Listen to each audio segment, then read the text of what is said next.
Ela foi a última marca americana grande a chegar ao Brasil.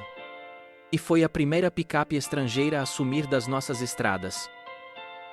Não foi por falta de qualidade. Não foi por falta de motor. Foi por uma combinação de má sorte, tempo errado e um mundo que mudou rápido demais para ela acompanhar. Só 2.167 unidades foram fabricadas aqui, entre 1969 e 1975. Hoje, segundo os historiadores que se dedicam a rastrear cada uma delas, restam menos de 100 rodando. A maioria virou sucata depois de anos servindo prefeituras e órgãos públicos, carregando material de obra até não aguentar mais. Essa é a história da Dodge D100, a picape americana que quase todo mundo no Brasil esqueceu. Mas que, se você prestar atenção, ainda aparece de vez em quando numa garagem, numa fazenda, numa foto amarelada de família. Carros de antes. Se o seu avô, ou o pai do seu avô, teve uma picape americana grande nos anos 70, as chances eram basicamente três. Uma Ford F-100, robusta e onipresente. Uma Chevrolet Q10, que ainda hoje vira sinônimo de picape clássica brasileira. Ou uma Volkswagen Kombi de carga, mais simples, mais barata, a queridinha do pequeno comércio. A Dodge era a menos provável das três. Rara na hora da compra, mais rara ainda décadas depois. E é justamente por isso que quem teve uma nunca esqueceu. Não era o veículo que todo mundo tinha. Não era o que passava 3 vezes por quarteirão. Era diferente e todo mundo na rua virava a cabeça para olhar. Ter uma D100 na garagem naquela época era quase um comentário silencioso sobre quem você era. Na Argentina, chamavam essa cara de cabeça de touro. 2 protuberâncias no capô, faróis redondos nas laterais e uma grade que parecia estar te encarando de frente, quase desafiando. No Brasil, ela nunca ganhou um apelido popular assim. E talvez seja porque, por aqui, quase ninguém teve tempo de se acostumar com aquele rosto. Foram só 6 anos de produção. 6 anos é pouco tempo para virar lenda urbana, para ganhar apelido, para entrar no vocabulário popular como aconteceu com a Fusca ou com a Brasília. Mas foi tempo suficiente para quem teve uma, nunca confundir com nenhuma outra picape da época. A área envidraçada generosa, os 4,90 metros de comprimento, o capô comprido escondendo o voito. Era um design que vinha direto dos Estados Unidos, sem grandes adaptações para o gosto brasileiro. E talvez seja mais um motivo para o fracasso comercial que estava por vir. Imagina entrar numa concessionária Dodge no Brasil no início dos anos 70.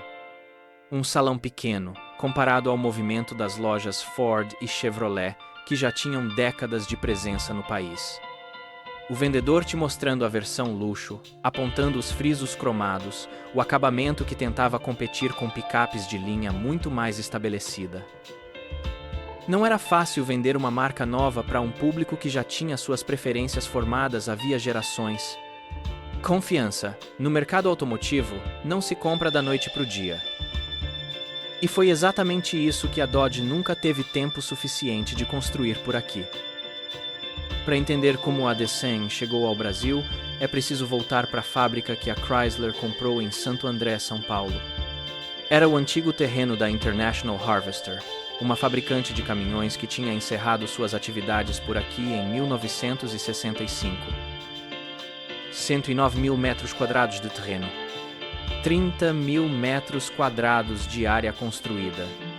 A Chrysler assumiu tudo aquilo com um plano ambicioso: fundir seus próprios motores, voito no Brasil, e montar uma linha completa de veículos comerciais.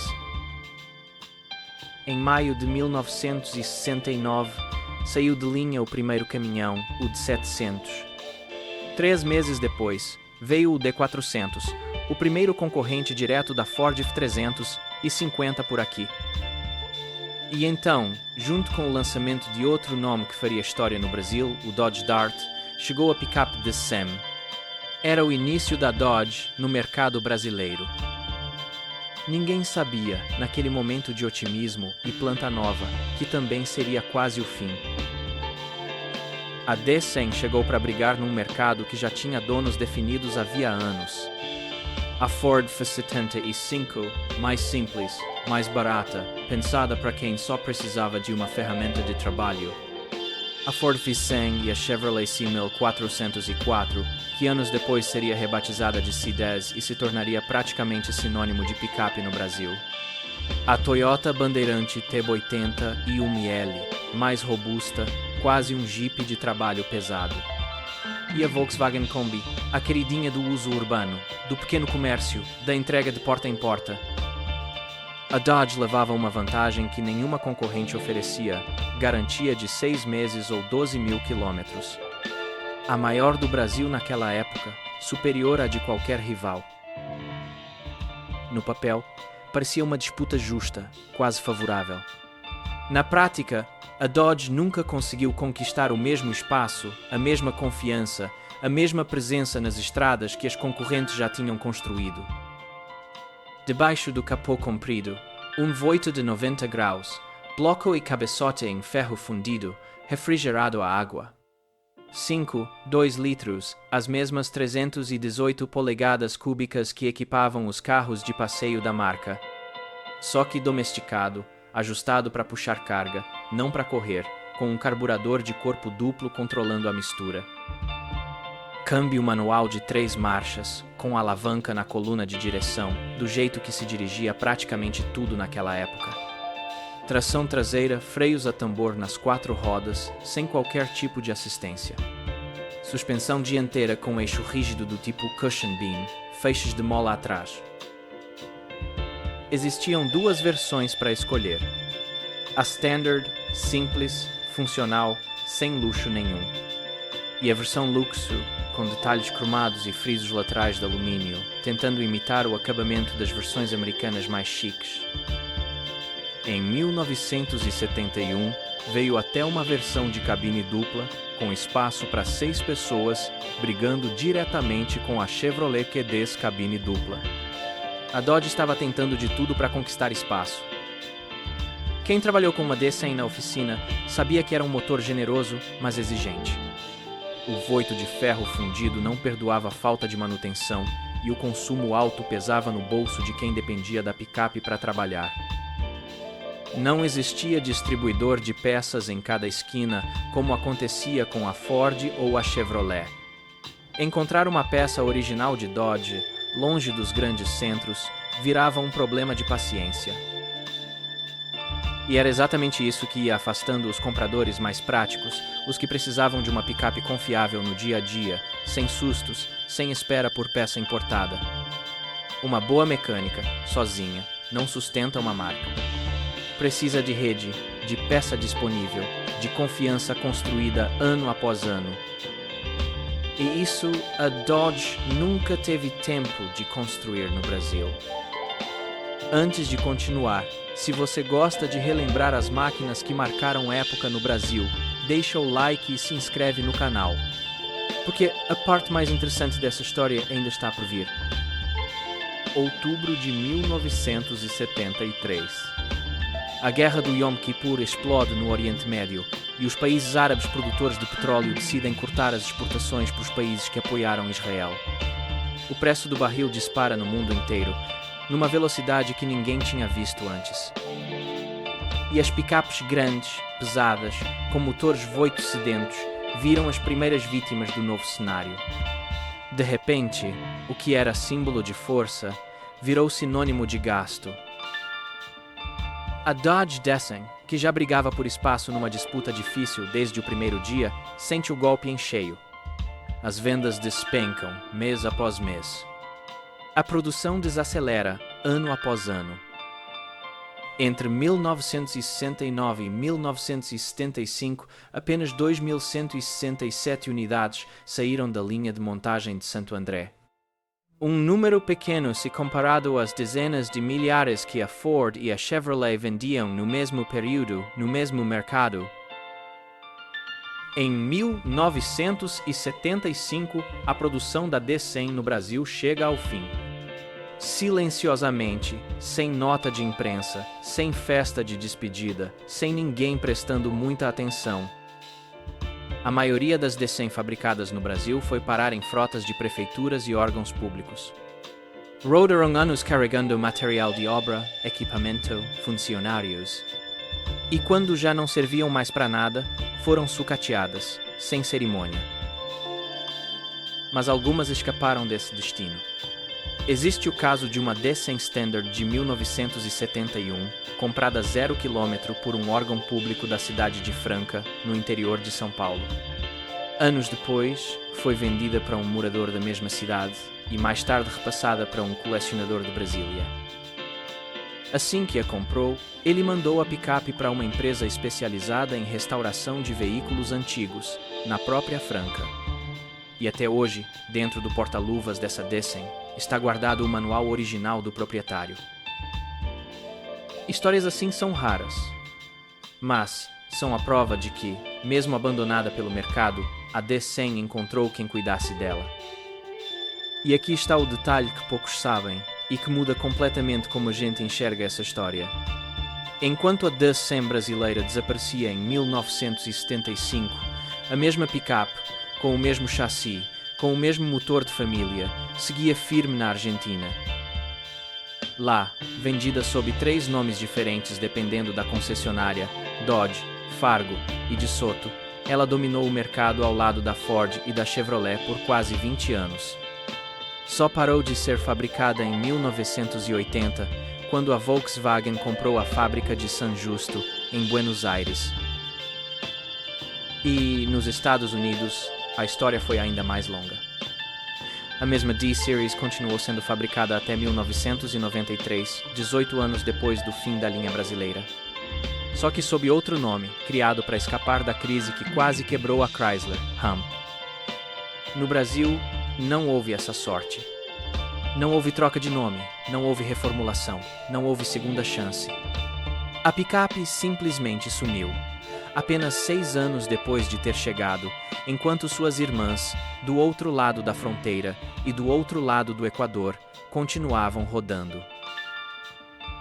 Se você procurar em grupos de colecionadores, em fóruns de carros antigos, vai encontrar gente discutindo cada detalhe dessa picape com um carinho que parece desproporcional para um veículo tão pouco vendido. Cor original, número de chassi. Se aquele friso lateral é mesmo de fábrica ou já foi trocado. É um clube pequeno, quase secreto. Porque encontrar peça, encontrar informação, encontrar outra pessoa que entenda do assunto é raro. E talvez seja exatamente essa raridade que transformou a D100 em algo maior do que ela foi na época. Na época, era uma picape que não vendeu o suficiente. Hoje, é uma cápsula do tempo, uma prova física de que a Chrysler tentou, e por pouco, quase não conseguiu ficar no Brasil. E o mais curioso é que a história quase se repetiu. Décadas depois, já nos anos 90, o nome Dodge tentou voltar ao Brasil com outra picape, a Dakota. Motores de 4 cilindros, V6 e V8, uma gama bem mais moderna do que a velha D100. Mas durou pouco tempo por aqui entre 1998 e 2001. Menos de 4 anos, quase um eco da mesma história de 30 anos antes. Hoje, quem quer uma picape Dodge no Brasil precisa procurar pelo nome Ram, que virou marca independente dentro do grupo Stellantis, com concessionária própria, catálogo próprio, sem nenhuma menção ao nome Dodge. É como se a marca tivesse decidido, depois de 2 tentativas frustradas, que picape e Brasil simplesmente não combinavam sob aquele nome. Hoje, encontrar uma Dodge D100 rodando no Brasil é quase um acontecimento. Colecionadores pagam entre 150 e 300 mil reais por uma unidade bem restaurada. E as que sobram em estado de sucata, precisando de restauração completa, ainda saem por uns 50 mil reais. A D100 não foi a picape mais vendida da sua época. Não foi a mais lembrada, nem a mais amada pelas ruas do Brasil. Mas foi talvez a mais rara sobrevivente entre as grandes americanas que um dia tentaram a sorte por aqui. A última a chegar. a primeira a sair de linha. 6 anos de produção contra os quase 20 que a mesma picape viveu na Argentina e os 24 que viveu nos Estados Unidos. Um piscar de olhos, se comparado ao tempo que outras marcas levaram para virar parte da paisagem brasileira. E talvez seja justamente essa brevidade que torna a história mais interessante. Porque não é sobre uma picape que dominou o mercado. É sobre uma picape que existiu por pouco tempo, deixou pouquíssimos exemplares e mesmo assim conseguiu marcar quem cruzou o caminho dela. E se o seu avô ou o avô de alguém que você conhece teve uma dessas rodando pela estrada, essa lembrança vale mais do que qualquer ficha técnica que a gente possa recitar aqui. Na próxima vez, vamos atravessar a fronteira e voltar para a Argentina, para entender como essa mesma picape, com outro nome, virou lenda do outro lado. Carros de antes.